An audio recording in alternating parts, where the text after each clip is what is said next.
Good evening. My name is Marie, and I'm alcoholic. I don't normally do this, but I'd like to thank the committee. I rarely ever thank committees for sending me to the guillotine. However, your committee here has been more than gracious. I came up last night, and I'm going to be staying through Sunday. Actually, through Monday. And so I've gotten some time to rest. Now, what no one did do is tell me, number one, how long I talk, when the meeting begins, when it ends, or can I have any clues? Does anybody? I guess forever. No, I mean, does anybody have a clue? Okay, great. Okay, great.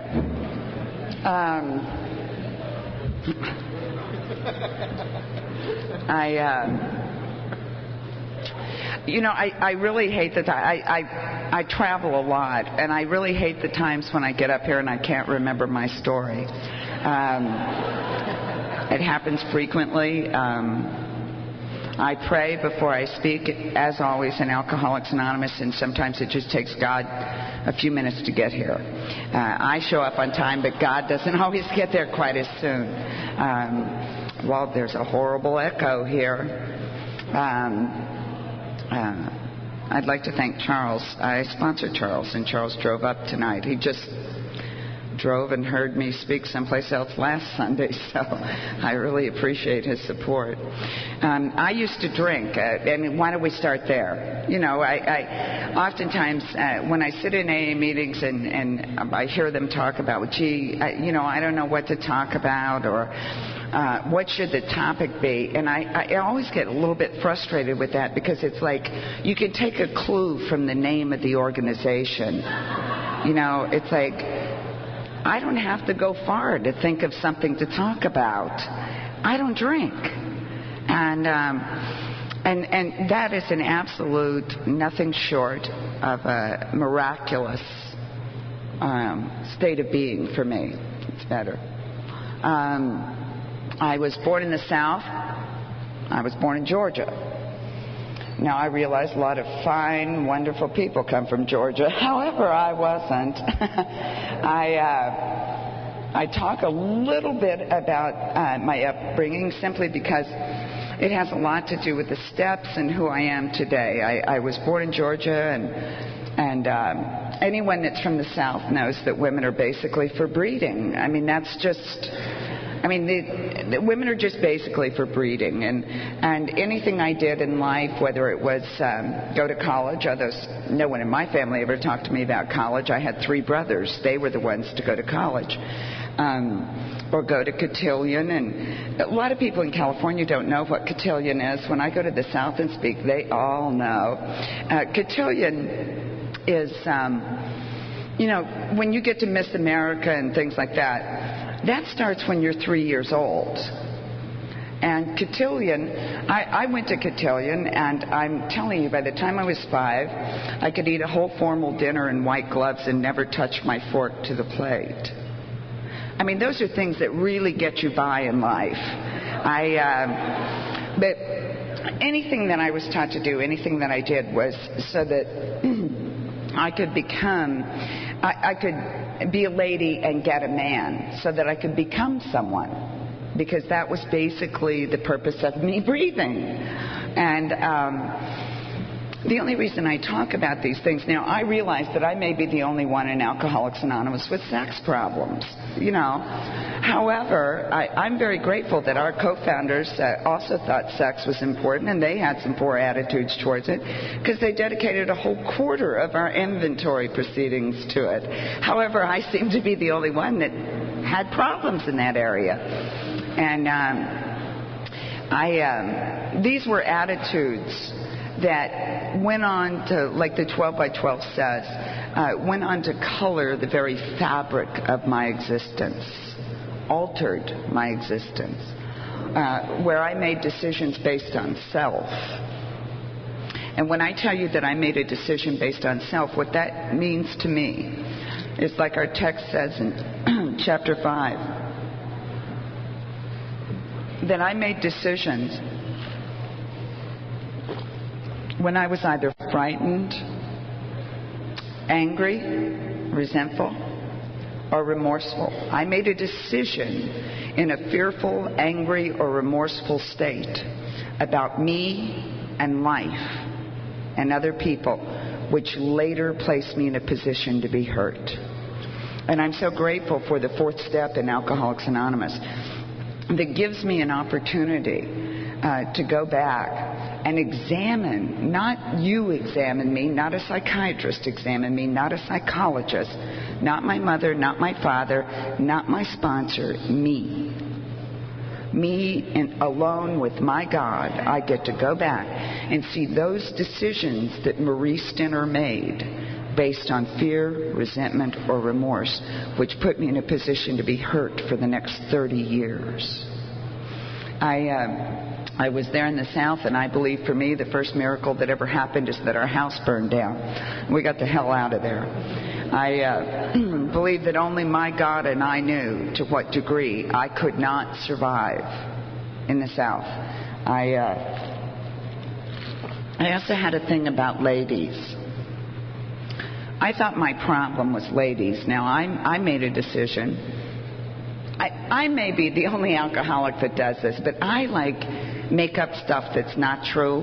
It's not stuff. I hear a lot of people say in meetings what their parents did to them and what other people did to them.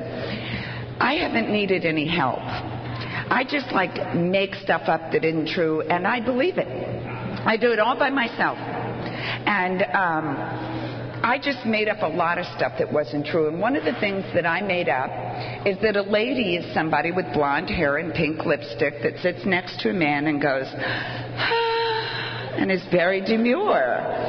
And I never was like that. I'm not blonde. I mean, even angels are all blonde. You know, it just makes me sick. And I just wasn't like that. I was like Marie Stinner out of the chute. You know, I've always cried when I wasn't supposed to cry. I've always laughed when I wasn't supposed to laugh. I was just a bit too much. You know, just a bit too much. There's a story in the back of the big book, Alcoholics Anonymous, called Women Suffer Too, which is an interesting concept. They really didn't need to tell me that. However, I understand that it was a revelation to our co-founders. Seriously, that is not my opinion. It's written in Dr. Bob and the Good Old Timers. They referred to women alcoholics as, in quotation marks, nymphomaniacs, who would surely ruin the moral fiber of AA. And we might have. But nonetheless, there's a story called Women Suffer Too. And one of my great blessings when I was finally rendered sober 24 years ago was I found a place where the people knew more about me than I knew about myself. I used to think, and I'm very tickled by the people I sponsor, you know, they'll call me and they think that they have to give me every detail and tell me these whole mashugada, these crazy things they're doing. And truthfully, I know the end of the story. I mean, after 24 years of listening to alcoholics talk, I mean, there's only so many ways you can destroy your life. So I end up, it's not that I'm psychic or anything, it's just there's only so many ways you can destroy your life, and I know the end of the story, you know, when they're halfway through. And that's the way I was when I was new in AA. I thought I had to tell them all about me, you know, but you don't understand. I did blah, blah, blah, blah, blah. And I remember them saying to me, Marie, what you are speaks so loudly. We can't hear a word you're saying. And I've never forgotten that I couldn't fool these people, that I didn't have to show them anything, that they seemed to have a knowingness that comes from a spirit guidance. They knew me better than I knew myself, which was it's a tremendous relief to me. Like I say, we got the hell out of the South, and we moved to a place called beautiful downtown Burbank. And, God, California was fabulous. I mean, I was taught things about sex when I was little, like, now you have to remember my goal was to get a man so that I could be something. And I was taught things like that if a man could go to a library and check out a library book, he'd have no reason to buy it. Now, that takes people in California a few minutes. I want you to know I say that in the South, and they know what I'm saying before I even start. Now, having been checked out at a very young age, I was absolutely sure that nobody was ever going to buy me, which proved not to be true later on. I made a lot of money on the streets of Los Angeles. Make no mistake. But I made some decisions based on self. And here I was. I made decisions based on my life. That the woman you see standing before you tonight was just not good enough. That there was to be no life available to me. I believed I was ugly. I look at pictures of me. I wasn't. If I had known how pretty I was, I would have made more money. You know. And actually do now. I've become quite expensive in Alcoholics Anonymous, but nonetheless,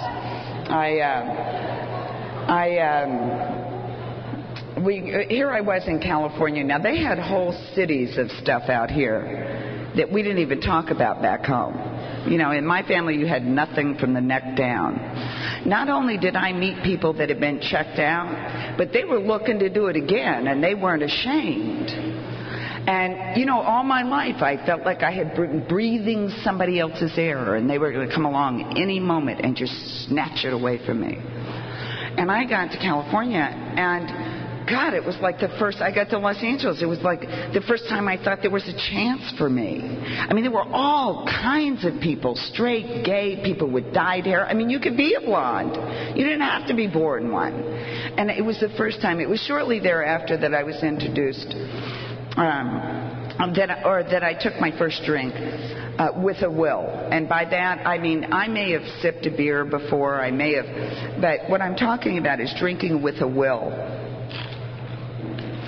And what I mean by that is, when you've reached that point with alcohol where you know you've got a secret in your pocket, everything's going to be all right. I don't think there's any magic in the world as wonderful for an alcoholic than when his medicine is working.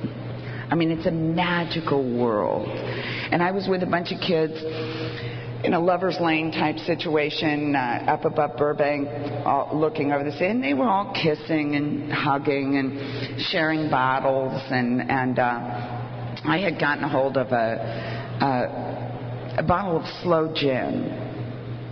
Well, you can make a face. I listened to a tape recently of a kid that drank Hershey's syrup and vodka.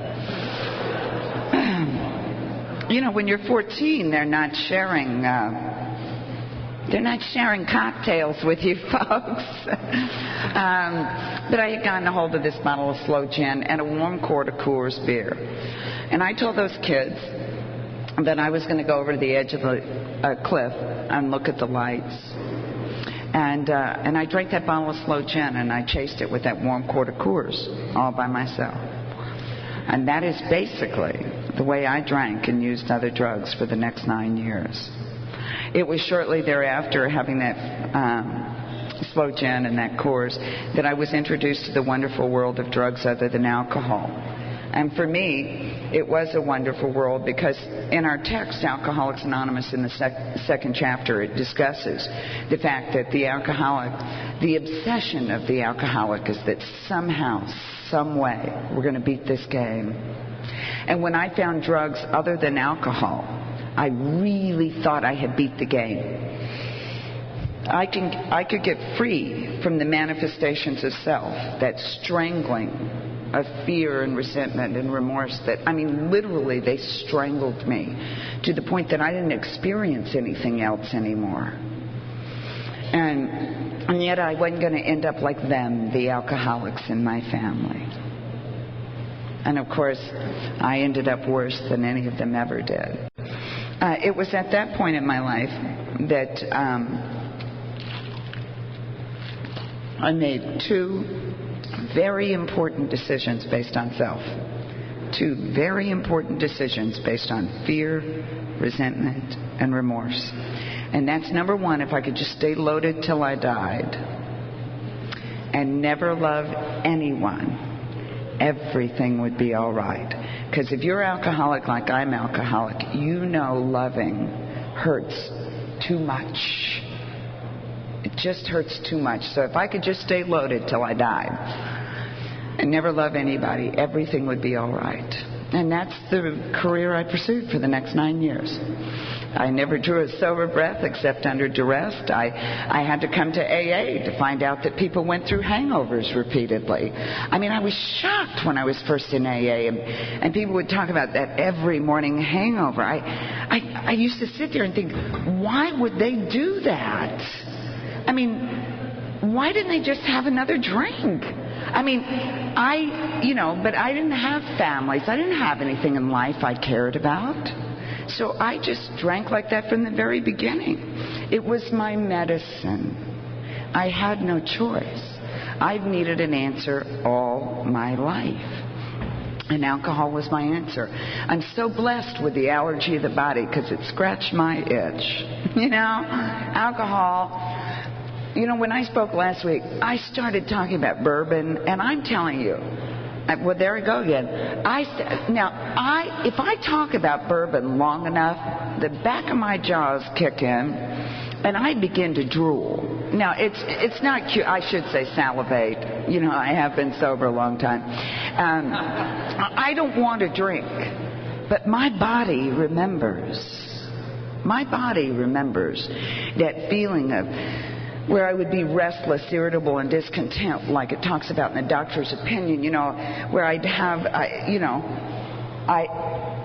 when it talks about the phenomenon of craving in the big book, I never identified with that because I never really craved a drink. Of course, I didn't realize you had to stay sober long enough to crave a drink because every time I wanted one, I just had one, But I do remember those times in between drinks where maybe I drank in the morning and it's wearing off and I start to begin to get that restlessness and irritability. And truthfully, I've only had one drink. That's really all I want. I mean, just one. Maybe two. I don't know that I ever just wanted one. Maybe just 2 shots. Slam back. Just take those muscle spasms out. Just that sense of ease and comfort. It's been a while now since I had those couple of drinks, and really I'm having a good day. It's not a bad day. But you know what? I really don't like balloons in the middle of the room. And what's more, I don't like the way that man laughed. And come to think of it, I don't really even like Ventura. And you know what? I wish I hadn't chose this dress to wear. And you know what? My hairdresser makes me sick, and I just wish... And you know what? And my son, that girl he's dating, makes me crazy. And you know what else? I don't know why I've lived with this jerk for 11 years. And I really don't even like any of you. And you know what? Screw it. I'm going to have a drink. Now, I never felt like I craved a drink. And I didn't. I just got restless, irritable, and discontent. I needed medicine. I need medicine today. Thank God for Alcoholics Anonymous. My drinking career is very simple. 6 months on the street, 6 months locked up. 5 months on the street, 18 months locked up. 18 months on the street. I don't know what the time was. I'll tell you, I had a funny experience. I went to work in the men's state penitentiary at Chino when I was 20 years sober. And I told them I had a criminal background. I had been a little too loaded to function. And they asked me when, and I said, it's in excess of 20 years. Oh, Marie, don't worry about it. They ran a check the last 3 years. And I go to work in the penitentiary with my badge and all this, and I get a call from the warden 6 weeks later, and he says, Marie, we ran a check on you. The good news is your record is so old that it was before computers. The bad news is that it's so extensive, they've kept it. He told me that he would suspend my working privileges until they had the hard copy. And I said to him, he said, Marie, have you ever gone by an alias? I said, no. He said, really? There's 14 of them here. And I said, no, I mean, there must be some mix-up. I said, read me the names. And he began reading the names. I didn't recognize any of them. Not one of them. Got to the 11th name, and it was my foster mother. So I thought, well, if one of them are true, they all must be true. But I had no idea I had ever used an alias. You know, when they tell you keep coming back, more will be revealed. For me, it's been a never-ending process. Anyway, I just did what I had to do in order to get where I was going to go, period. The text Alcoholics Anonymous talks about that the alcoholic will reach a point where he cannot differentiate the true from the false, and his alcoholic life becomes the only normal one. You know, by the time I was rendered sober in Alcoholics Anonymous, I had lived that way of life so long that I couldn't remember when I lived any other way of life. I'd lived that way of life so long that it had become normal to carry guns. I'd lived that way of life so long that it became normal to see every living human being as the enemy, to the point that I no longer experienced it. I was just dead inside. It became normal to get beaten. It became normal to wake up. I mean, the one thing I can say is that I was always relieved when I woke up by myself, because my demoralization wasn't as great as if there's a person staring you in the face. It's a tragic thing to be 22 years old, and your goal in life is a mental institution instead of the penitentiary. 25 years ago, for me, success was a pair of paper shoes rather than handcuffs. It's tragic. At least I think it is. I have a son that age now, and I can't imagine my son living like that. I'm going to tell you a little bit of where I ended up, because I think it's important. The reason I think it's important, and I'm going to talk about this in a minute, is that I'm a watcher in Alcoholics Anonymous. I'm an observer. I was given a grace 24 years ago. And the word grace means an unearned gift. I've been given many graces sober. But one of the graces I was given was that 23 years prior, all my life, if 100 people said, Marie, if you go down that road, you're going to get hurt. And one person said, I went down that road and it didn't hurt me. I went with the one person. That's why I so identify with the 12 by 12 when it talks about defiance being the outstanding characteristic of many an alcoholic. Because, that's just what I did. And I was given a grace 23 years ago that for the first time in my life, I was able to go with the odds that if 100 of you tell me something, chances are it's true. And I've watched. If 100 of you go through something, chances are I'll go through it. And I no longer have the defiance, the fear that leads to defiance, that makes me different from you. I found home. I found home.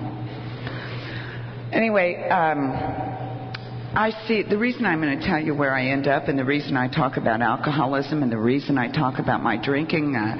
I really didn't want to talk tonight. I am so sick of Maurice Thinner. And there are people, God bless those of you who said, I have tapes of you, Marie, or I've heard you before, and I'm here tonight. And I really appreciate that. But I've had other people, some AAs don't always think right. They say things that are just horrible. I mean, I've had people wait a whole hour in a line just to talk to me, to tell me they didn't like something I said. And I think to myself, well, why the hell would you tell me? Go on. I mean, I don't get a paycheck from God to do this. Anyway, and people will say, so I appreciate those of you who could, but I'll tell you this, there have been people that have said to me, oh, you're speaking again, Marie? And I've learned to say to them, let me tell you something. If you think you're sick of my story, let me tell you how sick I am of it. But you know what? I'm not willing to pay the price of getting another one. It's that simple. And I've also seen what happens to those people that stop talking about what it was like. I watch what happens after a period of time, 4 or 5 years. And they begin to get self-involved, as if AA is a self-improvement program, as if it's a self-making program, as if it's constant improvement, as if it's... And there's a self-involvement and a self-centeredness that comes, and then I watch them over the years when they begin to disappoint themselves, like the 12 by 12 says, and life begins to deal them blows that they feel they don't deserve. They blame themselves because they haven't done a good job. I have never forgotten, and the reason I talk about this stuff is the closest I ever came to drinking was from 18 to 23 years of sobriety. I'm very grateful that I never gave up my seat in AA. Our book talks about, in the 3rd chapter, and it talks about it at the end, that once again we wish to emphasize and re-emphasize that the alcoholic at certain points has no effective mental defense against the first drink. What that means to me is that no matter how much I know about Alcoholics Anonymous, no matter what I know about the inner workings of my mind, no matter what I know about alcoholism, no matter what I've heard in meetings, no matter what I know from school, someday, someplace, sometime it's going to be the bottle in me, and the bottle's going to win, because self-knowledge avails me nothing. I'm as alcoholic today as I was 24 years ago. Where I ended up, quite simply, was I ended up a very cheap $10 whore, walking the streets of Hollywood, looking for some old man to give me whatever he would give me to keep going. And believe me, I did not. That had nothing to do with self-esteem. I have had self-esteem lower than a snake's belly in the last 24 years, and I have not turned one $10 trick. I mean, I was living like that because I had no other way to live. No other way to live. And what's important for me to tell you, especially if you're young, is I was living like that 5 years after I came to Alcoholics Anonymous. Not before I came to Alcoholics Anonymous. Afterwards. And I was in an absolute state of shock that I had ended up like that. Because you have to understand, other women end up like that. People that are less bright, less pretty, less something. And besides, I was going to stop. I had been to AA. I had tried it all. I wasn't going to end up there. And what happened to me was I started what the big book says when it talks about that a man will reach a point where he cannot envision life with or without alcohol. And he begins to wish for the end and refers to it as a jumping off place. And that's what happened to me. I began to try and kill myself. I've been dead on arrival 3 times. And I'll tell you, it's a terrible thing in life when you can't die. And you're really trying. And you wake up and the lights are still on and you're still here. It's horrible. It's just horrible. What happened to me was I've been around Alcoholics Anonymous long enough to hear about this thing called the higher power. And I had a childlike idea. And you have to understand, this was really a miracle. Because my worst defective character by the time I was rendered sober was cynicism and bitterness. I was a 23-year-old, 90-year-old that was bitter. And I hated life. People were basically crap. You had to get them before they got you, except for a few people like my granny who loved Jesus, and she was just stupid. How pathetic to get that hard in 23 years. But if you die for 23 years, and I thought I was living, I didn't even know that that was dying. It was the only life I had ever known. So for me to have a childlike idea, I got a childlike idea. I'd been around AA long enough to hear about this thing called a higher power. And I got a childlike notion that maybe nobody got to die without God's permission. And I want you to know that I believe that more today than I ever have. And I got down on my knees and I went to a God that I did not understand. Except my granny had told me that God could see and hear everything you were thinking, so you didn't play games with God. And I got down on my knees and I said, look, God, I've tried everything I know. I've been in therapy. I've been in private therapy. I've been in group therapy. I went to AA. They sent me to NA. The people in NA said I needed the women in AA. I've been in Synanon. I've done everything I know to do, and I cannot make it. And would you let me go soon? Now, I had dying in mind, and it's not open for discussion. I happen to believe that a part of Marie Stenner died. As I read my text, Alcoholics Anonymous, and it talks about the spiritual experience, and we agnostics, and it talks about that a spiritual experience is that attitudes, actions, emotions, and ideas that were heretofore denied a person become operative in their life. Mainly because I didn't pay any attention. If I'd known I was going to stay sober, or certainly have to report it to the Ventura conference, 24 years later, but I never had stayed sober before, so why pay attention? And the way the Allen Nest in the San Fernando Valley got me 24 years ago, I'm so grateful that I was rendered sober at the Allen Nest, because they call that group the sickest of the sick. And I'll be forever grateful that those people were as sick as they were. Because you know what? If they were a little bit weller, they would have said, you were a what? You did what?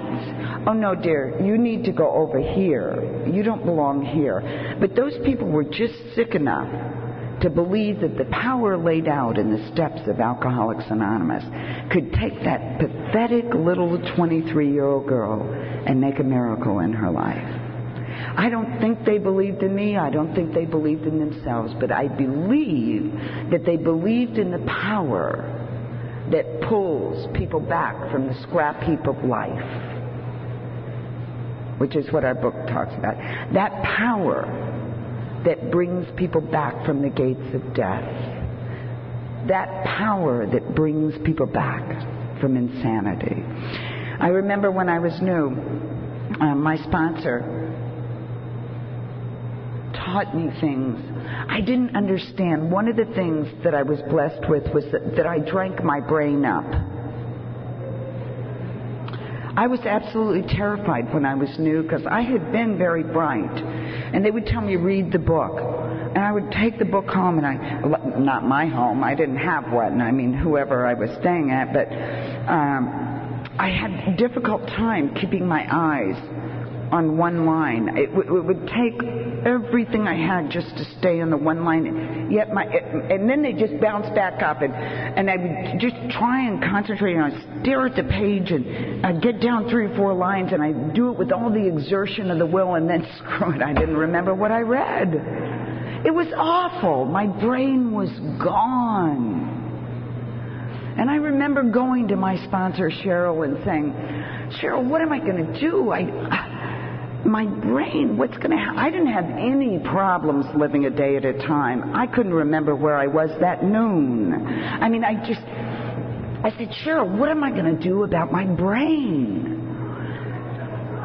She said, baby, your brain is like an incredible library. It has lots of knowledge and lots of experience and lots of wisdom. But what's happened is some vandals have come into that library and they've ripped the books off the shelves and they've ripped the bindings and the pages are all torn up and the information's all mixed up and the pages are scattered and they're falling and nothing makes sense. And as she's speaking, I'm starting to hyperventilate and I'm saying, yeah, that's it. What am I going to do? She said, Marie, late at night when you're sleeping, there'll be a little man that will come along. And he's going to take those books and all of those pages and he's going to put them all back in perfect order, only this time he'll bind the books more beautiful than they've ever been. They'll be golden and they'll be perfect. It'll be a mind that's wonderful. It didn't take a mental giant to figure out that one more time my sponsor was talking about God. And you can laugh when I tell you these stories, but I have to tell you that more and more today, and I believe part of my problem in the last 5 years when I was wanting to drink and not wanting to go to meetings anymore, is that I have lost my home in Alcoholics Anonymous. Y'all guys are too smart. You talk about stuff that I don't get. When I was new, they told me stories about God. They taught me to identify alcoholism in a way that even my damaged brain could understand. They told me that this was a spiritual program. It was not an intellectual program, that I could leave my brain outside, that my body was my stake in Alcoholics Anonymous, that I was to come in here, get my cup of coffee, take my chair, and never let anybody take it from me, most of all myself. And that if I brought my body here, that someday my mind would follow. That we get well from the inside out. They spoke to my soul. They told me stories that eased that sense of discomfort, that restlessness, that irritability, and that discontent. And I'm here to tell you that that childish story my sponsor told me is true. I have an incredible brain, and it's not the one I had before. It's one that's obviously directed. She told me other things. I became a student of the text Alcoholics Anonymous. I was passed around. I slept on people's couches and their floors, and I just became a student of this book. She told me a lot more. I remember going to her and saying, Cheryl, what's a winner? I had heard in AA, stick with the winners, stick with the winners. Well, I had seen rich people that got drunk. I had seen people that talked good, that got drunk. I saw spiritual people that got drunk. I mean, I didn't quite know what a winner was. So I went to Cheryl, and I said, Cheryl, what's a winner? And she looked at me and she said, baby, a winner's a loser that never stops trying. And you know what? I knew that I would never be like a regular AA member, like Howard or Charles, or like the speakers you're going to hear this weekend. I wasn't ever going to be like a regular AA member, a normal AA. But I also made the commitment that day that I would die trying. That no matter what, and I want to encourage those of you who are chronic slippers, because I may be one of the few people in Alcoholics Anonymous that believes one day of sobriety is an absolute miracle for the alcoholic. That I would rather be a slipper in Alcoholics Anonymous the rest of my life than out there dead drunk and dying. And I made that day. Cheryl taught me that. Obviously, it's a long ways from that little girl that had 17 felonies in the courts that had jumped bail on him, that no longer owned a pair of shoes, whose this side of my face was black from a beating I don't understand, or one I didn't remember, there's been a lot of it. There's been a birth of a gorgeous son when I was 4 years sober. And truthfully, I never understood why people had children. They were like in a class with cats and dogs with me, like you have to feed them and clean up after them. Why would anybody have one of those things? I never got it. My son has been probably one of the most healing factors for me in Alcoholics Anonymous.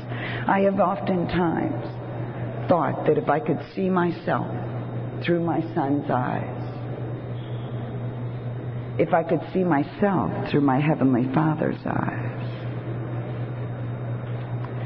there would be no room for the self-condemnation. There really wouldn't. Because I remember sitting on the porch one day with Cass David when he was about 6 years old.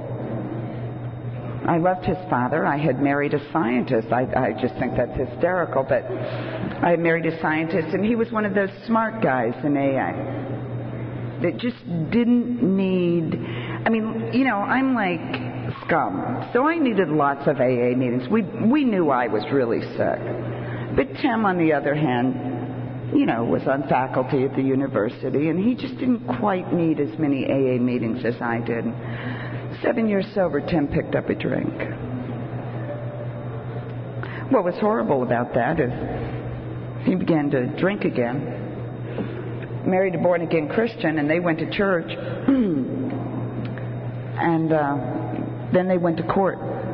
And I was staying sober, active in Alcoholics Anonymous, and they got custody of my only son. You want to talk about self-pity? Wow. It was 3 years before a miracle of God happened that boy came home to me. And we were sitting on a porch one day. They were born-again Christians, and my son looked up at me. He was only 6 years old. He said, "Mama, do you believe in the devil?" He didn't even know how to say it. I looked at him, and I didn't usually talk like this in front of my son, but I wanted to make a profound impression on him. I looked at him and I said, "Hell no." And he looked at me and he said, "Neither do I, Mama, and I never will." And I said, "Baby, please listen to me. All you ever need to know about God is that God could love better than anybody or anything in this whole world. It's all you'll ever need to know about God." And he looked up at me and he said, "Guy, Mom, even better than you?" And I looked back at him and I said, "Yes, son, even better than me." He's 20 now, and he's moving away from home. And I'm thrilled. He got to teach me about high school graduation. I got to learn a lot of life from my son, because I was doing time by the time he was growing up. And I've had to apologize to him and say, "Gee, son, I don't know anything about that stuff. But I could call people I sponsor, like Charles, that knows about college. I could call AA members that know what you do when children graduate from college. I can call people in AA when I don't know how to give a boy's birthday party because I don't know what they do. And the AA members come over and help me give a birthday party." Life has obviously changed for me, and I have a good life. I really do. When I was 6 months sober, I had a lot of problems with suicide, and I have for years. I've just made friends with it. Some people think that, they'll buy a new dress. I think I'll kill myself. It's real freak. It's just, I don't know. I just don't even listen anymore. And, but I was about 6 months sober, and I didn't have the kind of freedom from Marie Stinner that I have today. If I had a thought, I thought I had to do it. If I felt something, I thought I had to do that.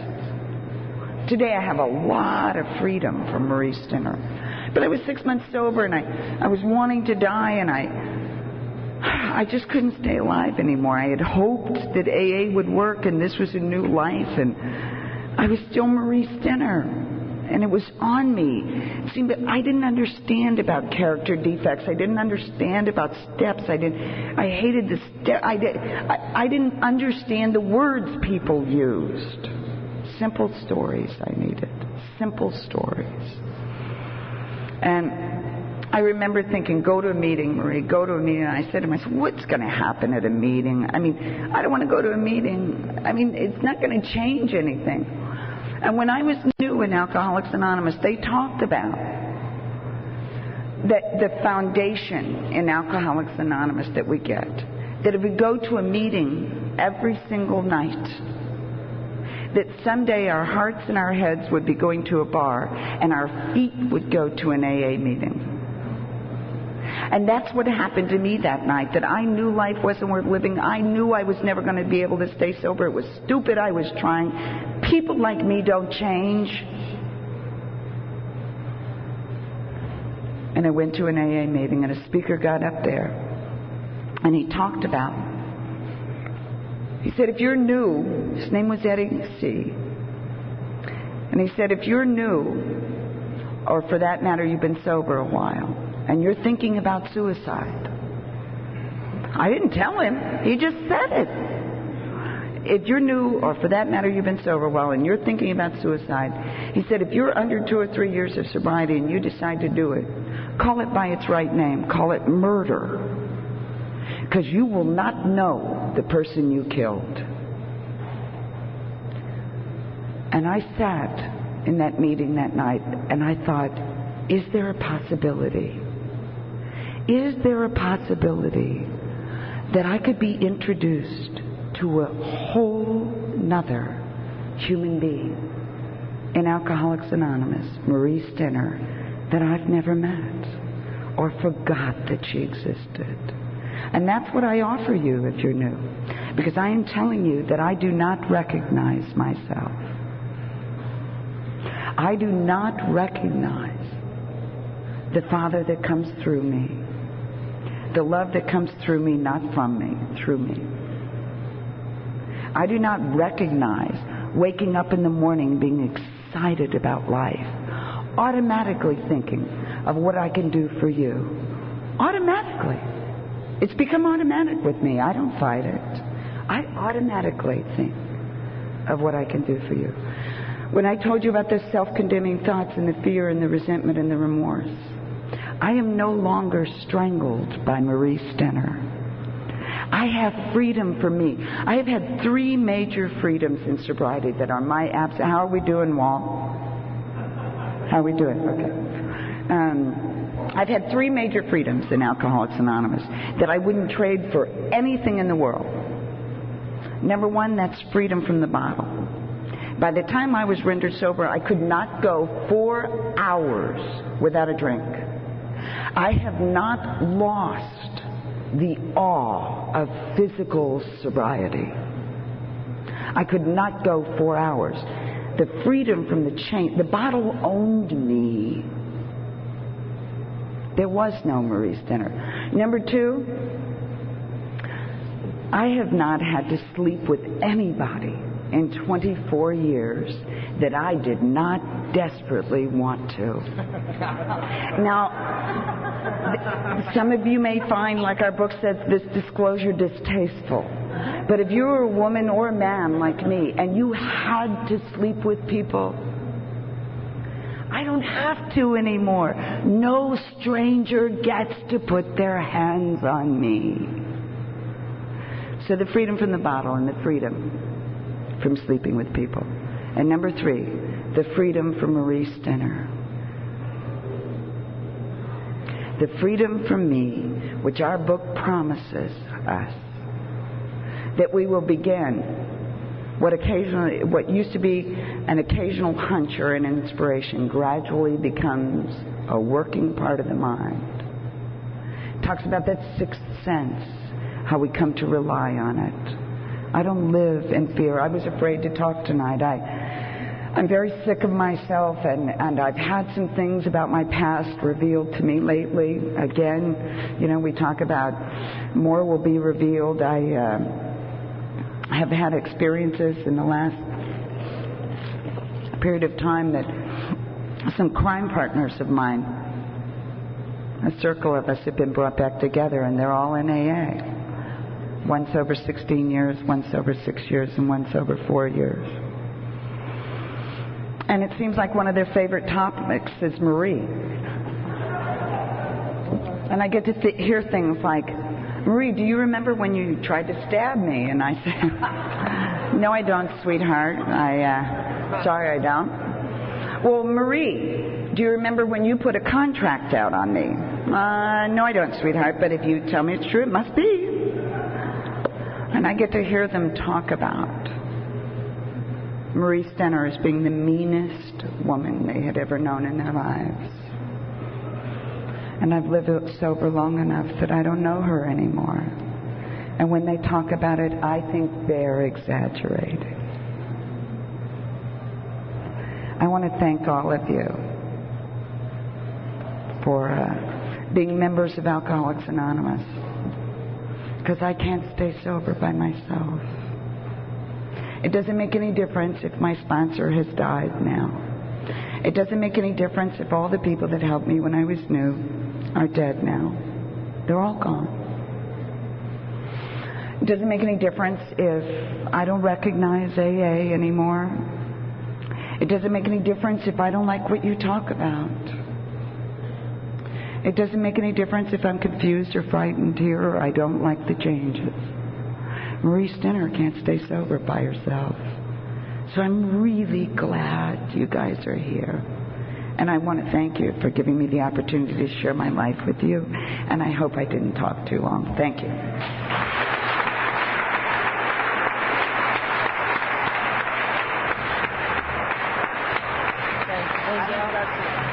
Okay.